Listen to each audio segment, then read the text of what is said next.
cœur de l'Afrique centrale, le Cameroun fait face à un défi de taille, nourrir durablement sa population dans un contexte de crises multiples. Changement climatique, instabilité sécuritaire, croissance démographique, exode rural, autant de pressions qui compromettent la sécurité alimentaire de millions de personnes, en particulier dans les régions les plus vulnérables comme l'extrême nord. Nous avons des sujets énormes dans le cadre de la sécurité alimentaire. Vous voyez, toutes nos rivières, tous nos cours d'eau sont à sec. Et quand vous venez ici 2 mois après, des eaux font même des dégâts. Alors qu'à une période, il n'y a aucune goutte. Les producteurs ont des difficultés, les encadreurs ont parfois des difficultés. Et ça ne rend pas facile la sécurité alimentaire, produire en quantité, en qualité. Le Cameroun n'est pas seul dans cette bataille. Grâce au programme Axis, financé par le ministère allemand de la coopération économique et du développement, BMZ, des actions concrètes sont en cours.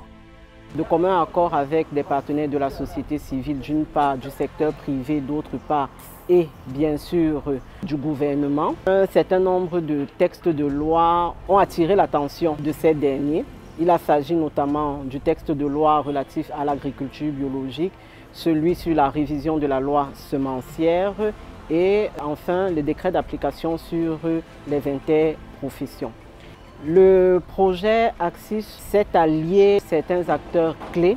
Il s'agit notamment de l'Alliance parlementaire pour la sécurité alimentaire et nutritionnelle, APCASAL, avec qui un mémorandum d'entente a été signé au vu de mener conjointement un plaidoyer pour faire avancer ces textes de loi.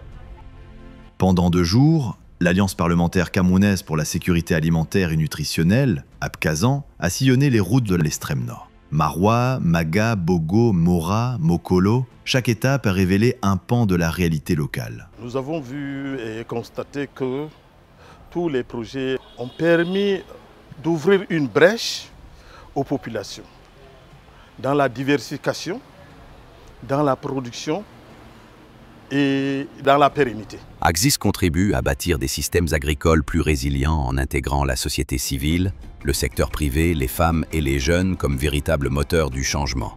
Durant la descente sur le terrain, de nombreuses réalisations déjà en pratique témoignent de l'impact réel de ces initiatives sur la vie des populations.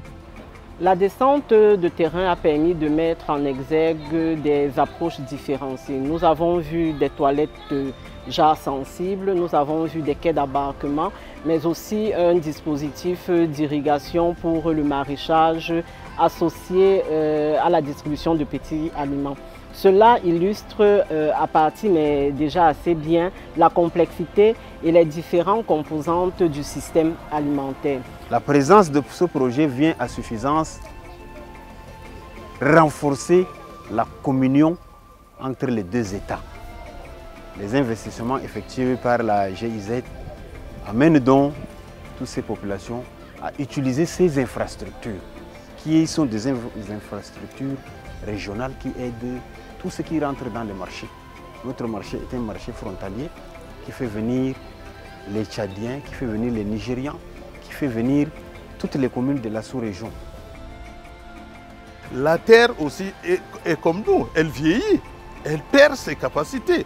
Et si on ne restaure pas, vous voyez, il y aura déclin de la production. Donc aujourd'hui, il y a intérêt à utiliser les techniques modernes, écologiques, qui permettent en même temps de produire en quantité, en qualité et de maintenir la fertilité des sols. Nous avons appris à fabriquer le biochar. Après avoir fabriqué le biochar, il faut donc mélanger avec le bokashi.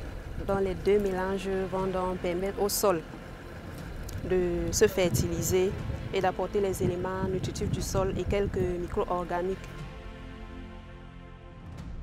Axis vise à créer des marchés plus sûrs, des produits agricoles de qualité, un financement accessible aux producteurs et un cadre politique favorable à l'agriculture durable. Mais pour que cela fonctionne, encore faut-il un engagement politique fort. C'est pourquoi cette mission a aussi une dimension stratégique, celle du plaidoyer parlementaire. Ce que nous avons observé sur le terrain en termes de problèmes et de besoins exprimés engage des actions qui relèvent de la décision des membres du gouvernement, des actions qui relèvent de la modification des lois, et des actions qui relèvent également de la sensibilisation des parlementaires. Beaucoup de lois, beaucoup de décrets ont été validés à l'Assemblée nationale, mais le décret d'application tarde à venir. Il faut bouger ce carcan institutionnel, il faut l'améliorer. On a beaucoup de problèmes de fertilité de sol, on a beaucoup de problèmes de rendement de coton, même de vivrier. On veut que ça soit encore prolongé. Je demande aux parlementaires qui sont venus chez moi aujourd'hui, vraiment, je suis très fier d'eux. Bon, vraiment, il faut qu'ils pensent au retour de voir comment nous aider. What we think we should do now is to take back this information from the field to the National Assembly so that our colleagues can know exactly what is happening in the far north. If you don't have food security, you don't have life. Aujourd'hui, plus que jamais, la sécurité alimentaire est un enjeu vital. Elle ne peut attendre. Le Cameroun doit accélérer sa transition vers une agriculture plus équitable, plus durable et plus résiliente. L'avenir alimentaire du Cameroun se joue aujourd'hui et il dépend de notre capacité collective à agir.